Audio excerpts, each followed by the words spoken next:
Today, Baba is revising our aim that we are here to become Karmateet. Do you know that our aim is to become Karmateet? How many of you know that? Now, what is Karmateet? Now, even in the English Murli, the word Karmateet is not translated.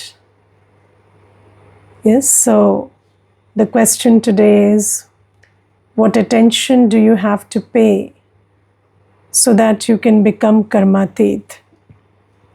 Now, Karmateet is the final destination in the confluence age. When we move beyond, happiness, sorrow, fame, defamation, while playing our part, while doing everything, while playing our role, both our mundane role and also this alaukic responsibilities, whatever I've been given in this Brahmin life, my aim is to achieve a state where I am beyond, the effect of the result of any karma. So, whatever I do, so you see, it's very easy to stay in a stable state when you're not doing anything.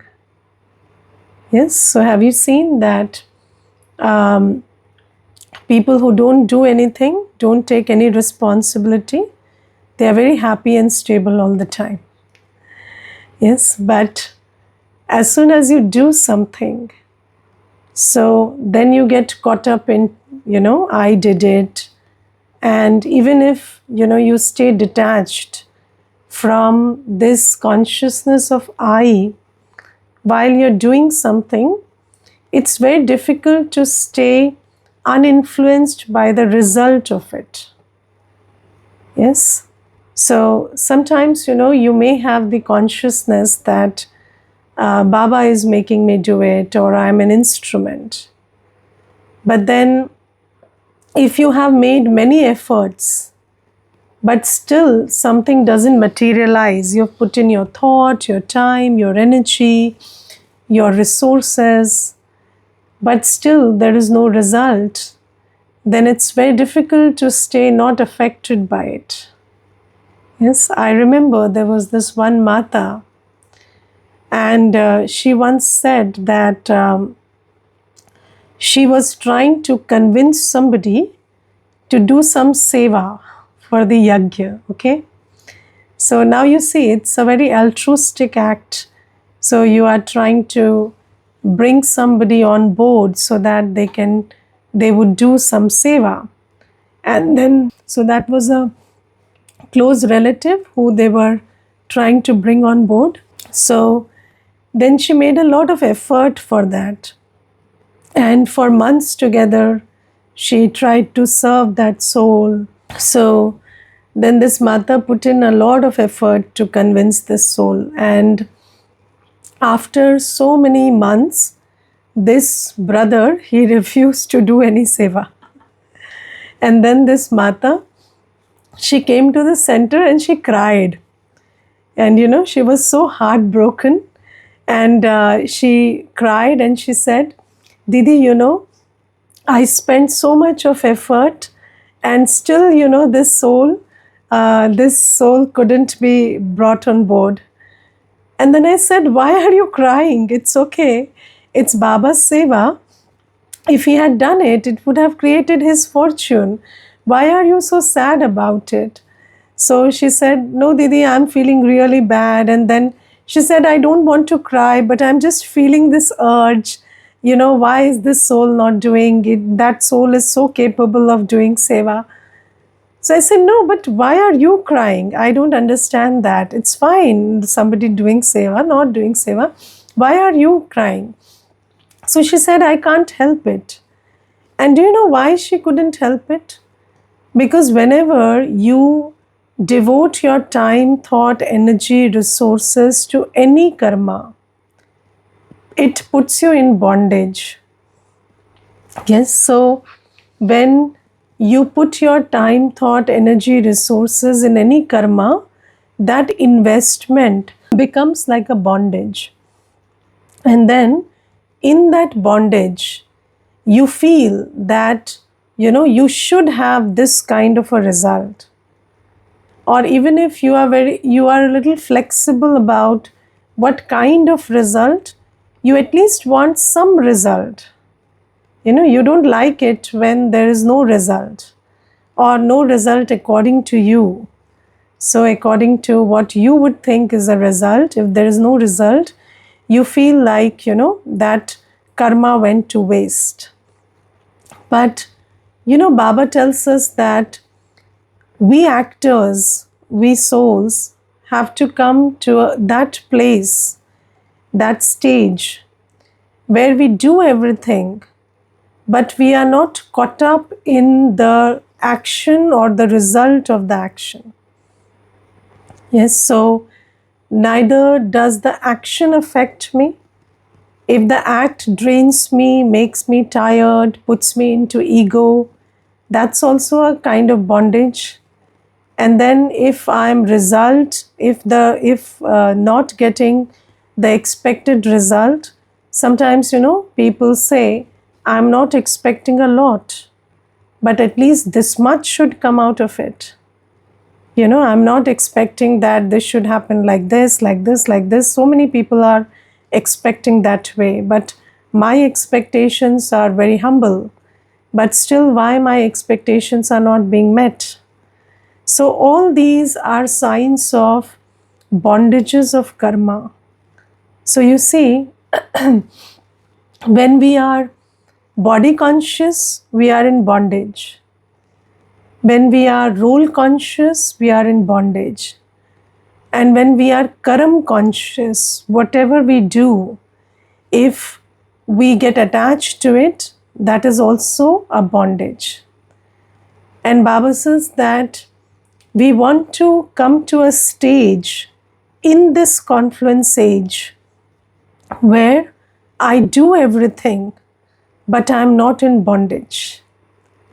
Yes, so whether I come into relationships, whether I have a body, I'm going through some test paper of the body, whether there is a test paper from some relationship, or whether there is a test paper of success and failure, or getting a desired result or not getting a desired result, I should be able to cross all these scenes in a very stable state.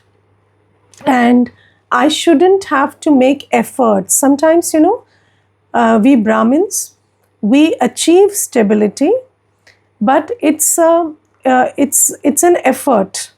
So through effort, we are achieving stability.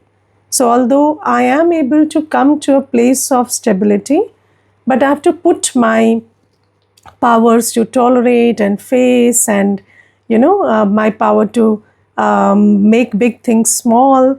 So I have to put in all my powers, use my powers, and then come to a state of stability.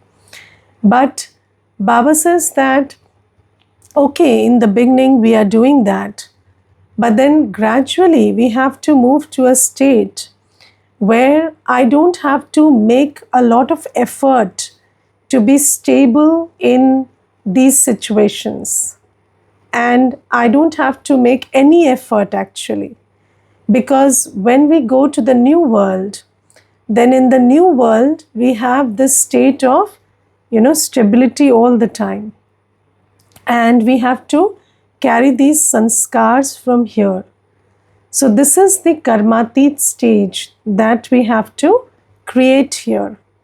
So this is about the aim of Brahmin life, or this aim of this life of effort. And today Baba is talking about what attention do we have to pay so that we achieve this state of being karmatit. So now you see, in Hindi there are some words which I would like you to remember, because they will keep coming up in the murlis, and I want you to relate to them whenever they come up. So, the first word is Karmendriya Jeet. Okay, what is Karmendriya Jeet? Karmendriya Jeet is master of the senses. So, conqueror of these physical senses, eyes, nose, ears, touch. Yes, so the tongue. So, these are the physical senses. And the one who has conquered these physical senses is called Karmendriya Jeet. Okay, then there is Maya Jeet. Okay, so the one who has conquered Maya, even the disturbances that arise in the mind, that is called Maya Jeet. Then there is another state called Vikarma Jeet, which means that you do not perform any sinful act of thought, word, or action. So that is Vikarma Jeet. So Vikarma means sinful action. So when you are able to stop yourself from performing any sinful action, that is called Vikarma Jeet. And then there is Karmateet. Okay. So Baba has told us that you cannot become Karmateet without becoming first Karmendriya Jeet. Yes, so sometimes when we don't understand the steps, then we try to jump to the Karmateet state. Yes, so if I'm just trying to create a state of equanimity in all situations, it is not going to work like that. So Baba says, where do you have to start? You have to start by becoming a conqueror of the senses. Okay? And what is conqueror of the senses? So you see, this conqueror of the senses has been interpreted in different ways by different people.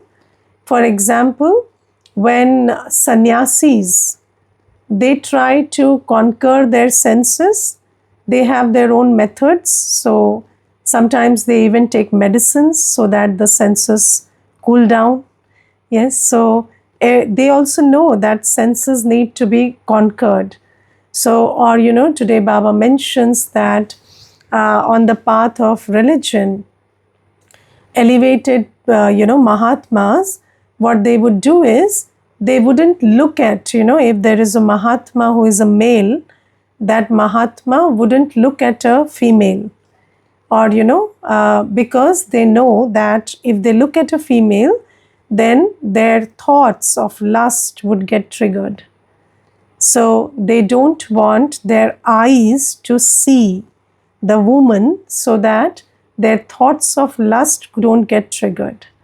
So these senses, eyes, ears, skin, touch, smell, tongue, Baba says these senses become the door to Maya. And Baba tells us that the biggest deceptive sense organ is eyes. Because when the eyes see something, then the old sanskars are triggered. Then the old vicious sanskars are triggered. Yes, have you seen that? Sometimes, even, there are many children who make effort, but when they see something, then their old sanskars are triggered. And when those sanskars, so you see, the mind thinks by association. You must remember this law. So when we have associated some scene, some person, some activity with a vice, so then in the face of that same scene, same person, that association of vice will get triggered. Yes, so let's say, this association is very interesting. Let's take an example. When you go to a temple and you see a deity, the association is that of respect, regard. So when you see that idol, you get, that regard is there. when the association is that this is a sister or a brother, then you start having that feeling of brotherly love or sisterly love for the other soul. But when the association is that this is a woman or a man, and you see somebody of the opposite gender, or if whatever, these days people have created many kinds of sanskars, so then they will start feeling those feelings, or those vices will get triggered in those situations. So that is why when the eyes see, then the mind associates that scene with a certain vice, and then that vice gets triggered. So Baba says that because this is the phenomena, and because even sannyasis have figured out that it is their aim to be the conqueror of senses, so what they do is they stop themselves from seeing a woman. And I have seen there are many people who wouldn't look you in the eye. So there is a practice in many religions where if a woman is standing in front of you, they will look down like this, and then they will talk. Or the seating will be such that the women will sit at the back and the men will sit in the front, so that they don't see the women. So these are the ways in which they try to conquer the senses. And then Baba says that there are many others, like there was one person called Surdas. Yes, and this learned person, this poet called Surdas, what he did is he blinded himself. So he just took something and he thrust it in his eye, so that he doesn't see any woman and his vices don't get triggered. So there are many efforts that people have made to conquer the eyes. Now Baba says you also have to conquer the eyes, but you don't have to blind yourself, or you don't have to have these other methods. I'll tell you something. You see, sometimes Baba's children also, they don't look straight in the eye, but our practice is to look straight in the eye. We take drishti, we give drishti.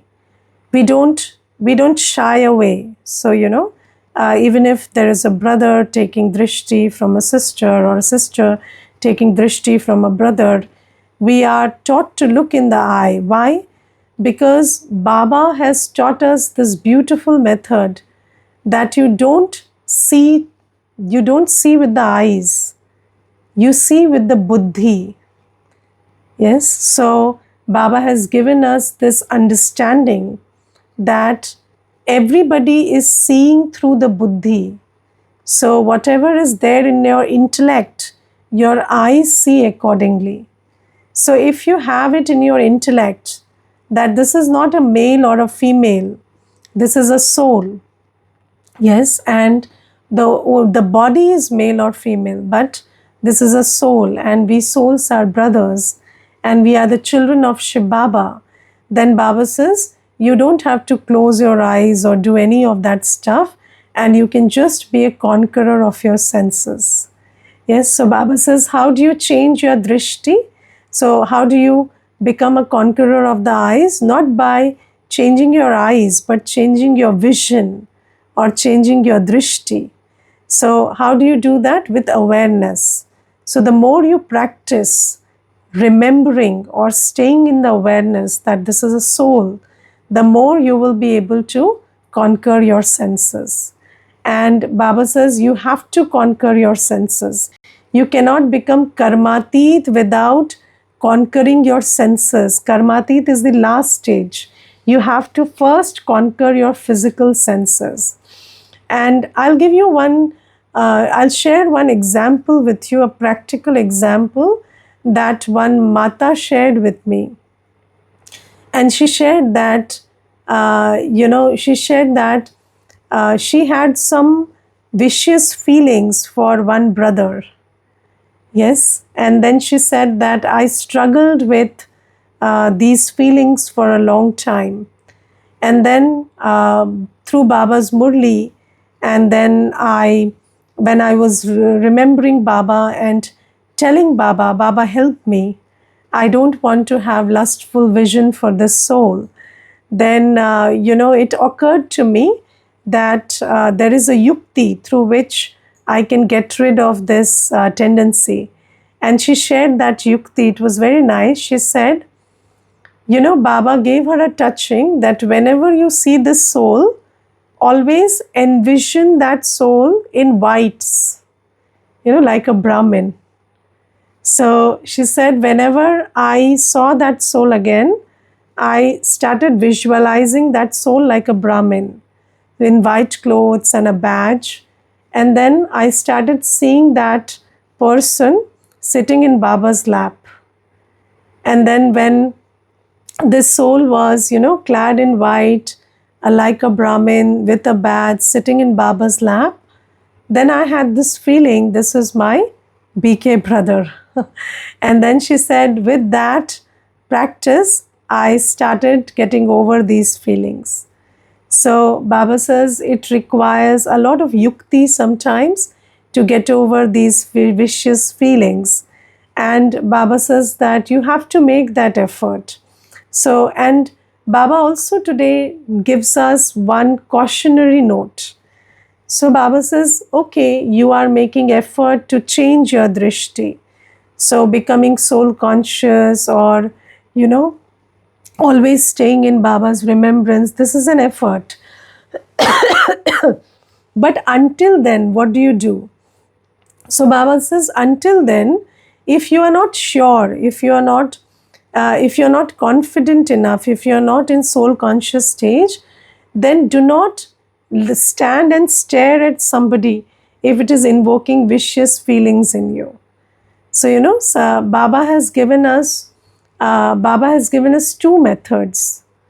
One method is conquering the senses, but prior to that, there is also something we call abstinence.